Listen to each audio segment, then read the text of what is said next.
Pagkarinig sa sinabi ni Menglo, sandaling natahimik si Shen Yuan. Muling pumasok sa isip niya ang mga nangyari noon at napabulong siya sa sarili na kung iisipin. Matagal na rin mula noong huli niyang nabigyan ng atensyon si Coach Liu. Tumingin siya kay Menglo at mahinahon niyang ipinaliwanag na nitong mga nakaraang araw ay abala siya sa pag-aayos ng mga problema sa kumpanya. Sinabi niyang kung hindi niya aalisin ang mga walang silbi at muling bubuuan ang buong istruktura, paano niya maipapadala si Menglo doon upang tuluyang magningning. Namula ang mukha ni Menglo, halatang nagulat sa sinabi niya. Agad niyang tinanong si Shen Yuan kung ano ang ibig nitong ipahiwatig.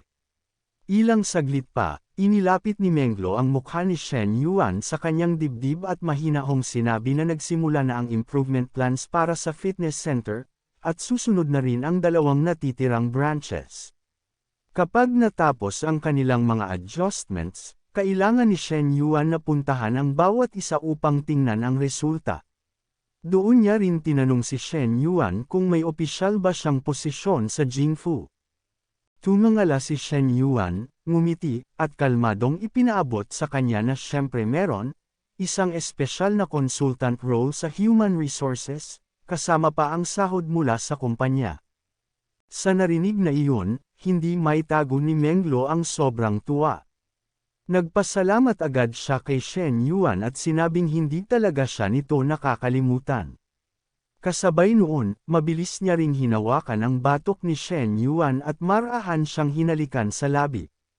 Maingat naman ipinaalala ni Shen Yuan sa kanya na paano niya ito makakalimutan, wala siyang dahilan para kalimutan ang isang tulad niya. Dahan-daang hinayla ni Menglo pababa ang suot niya, namumula ang mga pisngi habang bahagyang inilalantad ang malambot niyang dibdib. Sa mahina at mahinahong tinig, sinabi niyang sa totoo lang, ang iniisip niya ay si Shen Yuan, at pati na rin ang malaking bagay na ipinagmamayabang nito. Sa mga mata ni Shen Yuan, may halong lamang at kaunting biro. Ipinaabot niya kay Menglo na hindi pa iyon sapat. Pagkarinig noon, agad na tumalikod si Menglo, bahagyang iniangat ang balakang at mapang-akit na nagtanong kung maging iyon ay hindi pa rin sapat. Pinagmasdan siya ni Shen Yuan at mahinahong sinabi na halos, pero hindi pa talaga. Dahil sa sinabi na yun ni Shen Yuan, agad na ibinaba ni Menglo ang kanyang suot na short, at sinabi kay Shen Yuan na paano naman kung ganito na. Dahil sa ginawa ni Menglo, hindi na nakapagpigil si Shen Yuan. Agad niya siyang hinayla papunta sa kama at malamig ngunit malambing na sinabi na kung patuloy siyang mangaakit, baka magsimulang malambot ang puso niya para dito. Dahil nakuha ni Menglo ang gusto niya, hindi niya napigil ang ngumiti ng may tuwa habang sinasabi kay Shen Yuan na halata namang marunong din pala itong maging maalaga sa kanya. At mula roon, nagsimula ang kanilang mahabang sandali, mainit, malambing, at puno ng emosyon na matagal nang naipon sa pagitan nila. Makalipas ang 2 oras, hamupa na ang lahat. Sa mesa, naiwan ang 2 ginamit na pambalot, tahimik na patunay ng kanilang matamis at misansing pagtatagpo. Sa oras na iyon, biglang tumunog ang cellphone ni Shen Yuan matapos makatanggap ng mensahe mula kay Li Yuhang. Ipinabatid ni Li Yuhang na magbubukas na ng soft opening ang kanilang bar ngayong gabi. Tinawag nito ang ilang dating kaklase, at bilang isa sa mga shareholders, kailangan umanong dumalo ni Shen Yuan. Pagkabasa ni Shen Yuan, agad siyang nagpadala ng sagot na okay. Makalipas ang ilang oras, nagtungo na siya sa Tipsy Breeze Bar. Nakasuot siya ng itim na jacket habang palingalinga sa paligid at iniisip na napakaraming tao doon, karamihan ay malamang mga kaibigan at kakilala na dinala ni Li Yuhang. Habang naglalakad siya papasok, biglang may humawak sa likod niya at tinawag ang kanyang pangalan. Paglingon niya, isang pamilyar na mukha ang bumungad. Ipinakilala ng lalaki ang sarili bilang si Jin Congwen, ang kaklase niya noong middle school, at ipinaalala pa nitong sa Yanjiang siya nag-high school at doon na rin nag-university. Pagkatapos nyun, hinayla siya ni Jin Congwen papunta sa lamesa nila. Sinabi nitong nandoon ang kanilang mga kaklase at kailangan nilang mag-inuman ng maayos dahil ang tagal nilang hindi nagkita. Makalipas ang ilang sandali, nakarating sila sa mesa at agad siyang sinalubong ng maayos. Ipinabatid ni Cheng Xian na matagal silang hindi nagkita. Sinundan iyon ng babaeng may asul na buhok na nagsabing lalo siyang gwapo. May isa namang lalaking nagsabi na hindi raw niya inaasahang ang pinakagwapong lalaki sa klase noon ay si Shen Yuan pa rin ngayon. Umupo si Shen Yuan sa tabi ni Cheng Xian at tinanong kung nasaan si Li Yuhang. Ipinaliwanag ni Cheng Xian na may inaasikaso pa ito at susunod daw mamaya, kaya pinapainom muna sila. Samantala, hindi maalis ng babaeng kaharap ni Shen Yuan ang tingin sa kanya. Sa isip niya, napansin niyang suot ni Shen Yuan ang Frost Gold 2,640, isang relo na nagkakahalaga ng 800,000. Inakala niyang mayayaman ang ilang lalaki roon, ngunit parang si Shen Yuan ang pinakamayaman sa dumating.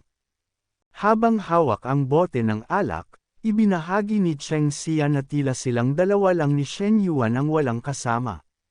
Ayon pa sa kanya, narinig daw niyang maraming magagandang babae sa mga foreign language majors at sinabihan si Shen Yuan na bakit hindi tumawag ng dalawa para samahan sila.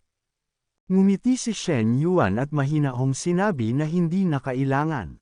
Maraming magagandang babae sa paligid, at kung interesado si Cheng Xian, pwede nitong lapitan ang kahit sinong magustuhan niya.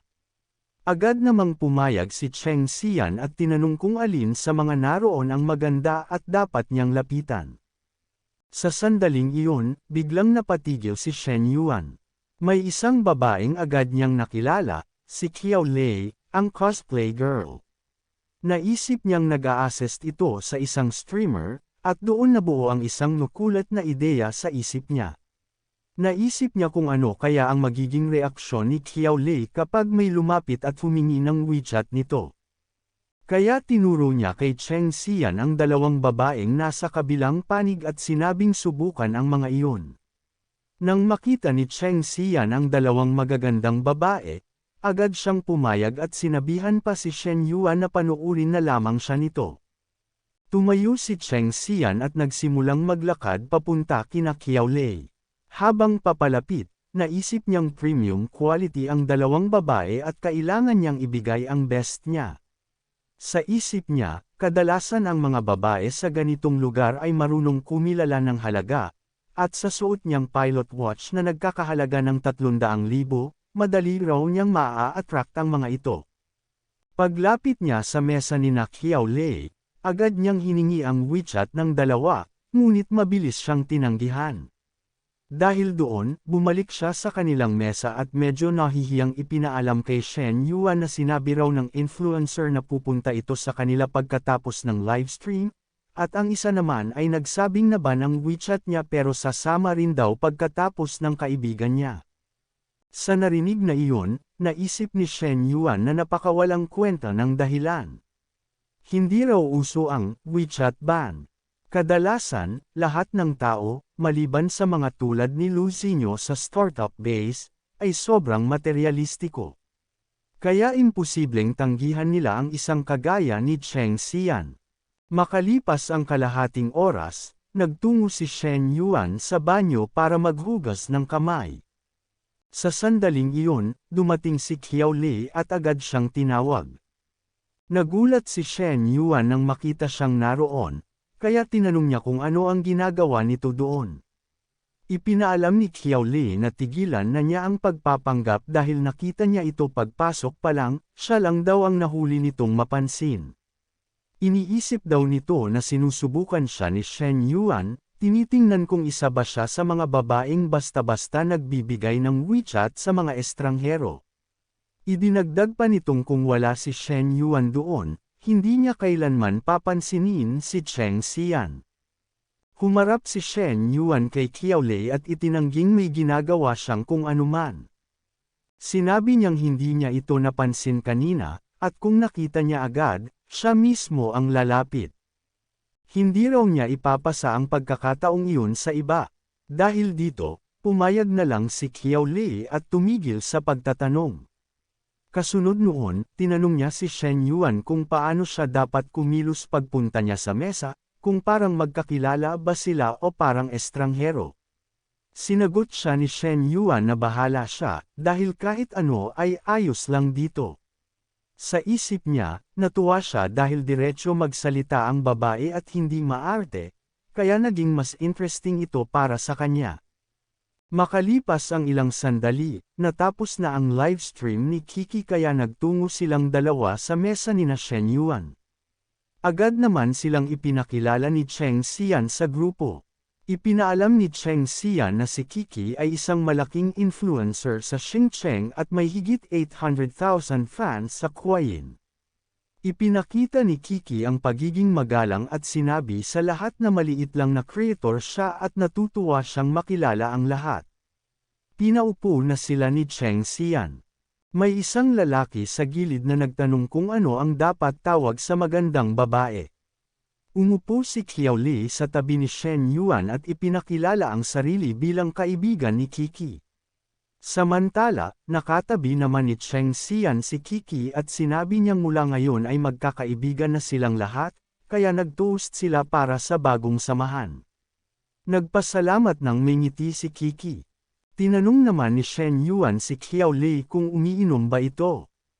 Ipinaalam ni Qiao Lei na madalang siyang uminom, ngunit kung nais ni Shen Yuan, iinom siya. Kumuha siya ng isang baso, lumapit ng husto kay Shen Yuan, at ipinaalam na iinom siya ng isa kasama niya. Nang inumin niya ito, nagulat siya dahil lasang soda lamang. Ipinaliwanag ni Shen Yuan na champagne iyon at halos walang alkohol. Pagkatapos noon, humarap si Qiao Lei kay Shen Yuan at tinanong ito kung nakita na ba niya ang startup proposal niya at kung kailan ito balak mag-invest. Napangiti si Shen Yuan at ipinaalala na ang gusto nitong simulan ay isang media company, isang investment na hindi maliit.